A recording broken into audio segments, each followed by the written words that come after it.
Good morning. Ako nga pala si Sarah. Isa akong OFW dito sa bansang Espanya.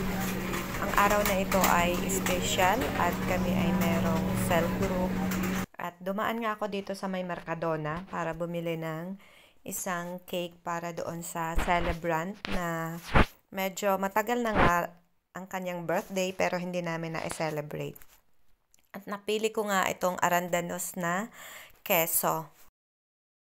Hi guys, good morning. Luto tayo ng kaldereta. Mayroon ditong papansin. Ating exposure to. Expose natin 'yan baka sumikat. Kuya. Hola kuya. Mahiyain naman. Good afternoon na. Alas 2 na eh. Tingnan mo. Pampaano to eh. Sira ng vlog eh. Sabing good morning lang tayo eh. Wala nang good afternoon, good evening. Nili ka ang afternoon tapos hindi mo gagamitin. Nga may MSTM eh. Ano talaga to? Kontrabida sa buhay ko.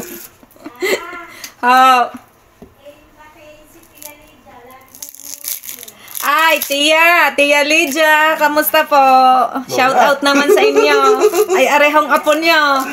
Ay, sabi ka din ni Lola na daw ho. Ay, ayan. Ay, magsalita ka at i-shout out mo ang Auntie Lydia. Natatawa lang sa sarili niya.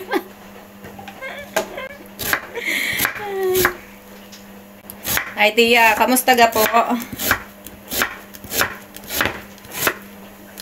Ay, bawas-bawas eh ang kayamanan at mamasyal naman po din eh. Ang hasyenda nyo po dyan sa Mindoro eh, magbenta ng kaunti.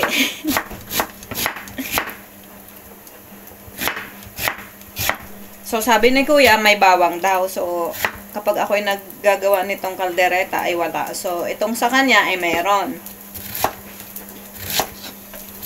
So, sibuyas lang ang gagamitin natin. So, 2 kg lang ang aking manok. So, para ito sa cell group ko. O, baka naman dyan, yung aking mga kagrupo. Baka naman, wag nang pasaway, ha? Baka may manood nitong vlog na to sa kagrupo ko. Slight lang ang pagiging pasaway, ha? Wag sobra. At pasaway na nga tong leader niyo.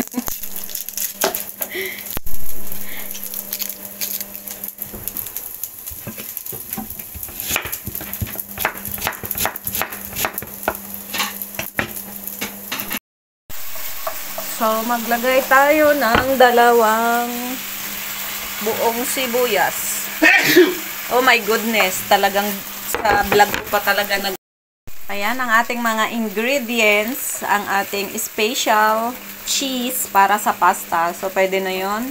Sweet pickles, peanut butter, and syempre ang liver spread.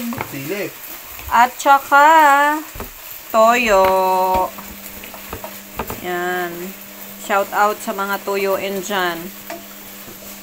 Siyempre, ang ating special chili. So, medyo mahal dito ang mga ganitong sili. Magkano ang kilo nito, kuya? Hindi ko alam. Yan, nagpainit tayo ng mainit para sa kape natin. Dapat tinatago ko na pala. Masarap pala pag... Hindi, matamis. So, ready na tayo. Ilagay na natin ang manok. So, 2.5 kg ito. So guys, para 6 lang kami. At maraming bisita tayo. Ano ba ito, oy? Ano garing si ante? Ay hindi naman na tanggal yung kuan. Bakit may mga... So, ating isang kutsa ito para matanggal yung lansa niya. First time kong nagluto para sa cell group ko kasi puro online kami. So, this is our first physical cell group. So, parang, parang yung nasa Dubai lang ako. Inilagay na natin ang sili. Maglagay na tayo ng toyo. At saka ang ating pickles. At isunod na natin ang reno. 2 kutsarang sweet pickles. At saka ang isang buong reno. So, naandyan na siya. So, later on, ilalagay natin ang ating cheese. At saka peanut butter. At hindi mawawala ang kurkuma sa pagkain na niluluto ko. Ayan. Yan siya kadami. Ang aking kurkuma. At nagsabaw na nga siya. Ito yung luyang dilaw, yung kurkuma. Turmeric in English. Lagyan natin ng kaunting sabaw, water, para lumambot ang ating manok. So, bago natin gamitin, haluin ang ating peanut butter. Yung peanut butter dito ay hindi siya katulad ng sa Pinas na maraming oil.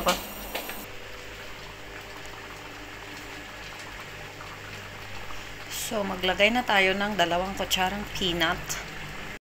Yan, haluin natin hanggang sa ma-dissolve ang peanut. Then, hinaan natin ang apoy para hindi siya masunog. Ito yung magpapasarap sa kaldereta natin. So, maglagay tayo.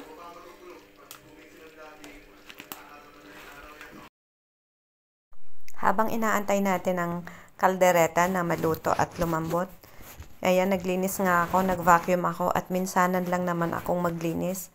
Kapag umuwi ako ng Sabado, tsaka ako nakakapaglinis at nakakatulong dyan sa bahay. At nang mapakinabangan naman natin ang ating katawang lupa. Parang napakabilis nga ng oras kapag ikaw ay nagdi-day off at hindi mo alam na patapos na pala yung araw na yon, kaya kailangan talagang time management sa oras. At 1 araw at kalahati lang naman yung day off ng mga katulong dito. Mahirap talagang mabuhay dito sa abroad bilang isang OFW at mapalayo sa iyong pamilya. Kailangan mo ng time management. At syempre, hindi mapabayaan ang spiritual natin na tayo ay laging mapalapit sa Panginoong Jesus at lumago sa ating pananampalataya. Kayo, anong ginagawa nyo kapag day off nyo? Sana ma-enjoy nyo yung iyong pagiging OFW saan man kayo naroroon at hindi mapabayaan ang ating mga sarili at hindi lang tayo puro trabaho. Mag-enjoy din tayo, gamitin natin yung lakas habang meron tayo na maging masaya sa ating buhay at sa ating pinili na mga propesyon or trabaho. Ayan, ito na ang aking kalderetang Batangas. Ayan. So, ready na siya. At mayroon kaming Bible study later on at 7:30. See you guys later.